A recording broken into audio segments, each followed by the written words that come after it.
Kottarakkara government higher secondary സ്കൂളിലെ language ലാബിന്റെ ഉദ്ഘാടനം മന്ത്രി കെ.എൻ. ബാലഗോപാൽ നിർവഹിച്ചു.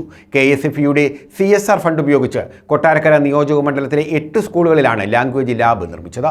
കുട്ടികളുടെ ആശയവിനിമയ ശേഷി, ഭാഷാ പ്രാവീണ്യം എന്നിവ വർദ്ധിപ്പിക്കാനാണ് സംരംഭം നടപ്പാക്കുന്നതെന്ന് മന്ത്രി വ്യക്തമാക്കി.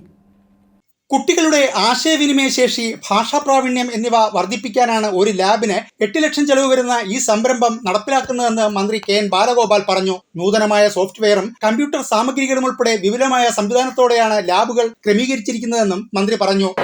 മലയാളം നമ്മുടെ ഭാഷയാണ്. ഇംഗ്ലീഷും ഹിന്ദിയും ഇംഗ്ലീഷൊക്കെ പ്രത്യേകിച്ചും ഭാഷാപരമായി ഉപയോഗിക്കുന്നതിനുള്ള പ്രശ്നങ്ങളുണ്ട്. അവിടെയാണ് ഈ ലാംഗ്വേജ് ലാബ് എന്ന് പറയുന്ന സങ്കല്പം. കുറേ വർഷം മുമ്പ് ലാംഗ്വേജ് ലാബുകൾ കുറച്ച് സ്കൂളുകളിൽ മാത്രമേ, കുറച്ച് കോളേജുകളിൽ മാത്രമേ ഉണ്ടാകുള്ളൂ. യൂണിവേഴ്സിറ്റി ഡിപ്പാർട്ട്മെന്റിലൊക്കെയാണ് ആദ്യം 15-20 വർഷം മുമ്പ് പ്രത്യേകിച്ച് സ്പോക്കൺ ഇംഗ്ലീഷ് പോലെയുള്ള ക്ലാസ്സുകളാണ് ആദ്യം ഈ ലാംഗ്വേജ് ലാബ് വന്നത്. മറ്റുള്ളത് ലാംഗ്വേജ് ലാബിനെ പറ്റി ആലോചിക്കാൻ കഴിയുമായിരുന്നില്ല. ഇപ്പോൾ നമ്മുടെ സ്കൂളുകളിൽ അപൂർവമായി അത് വരുന്നു.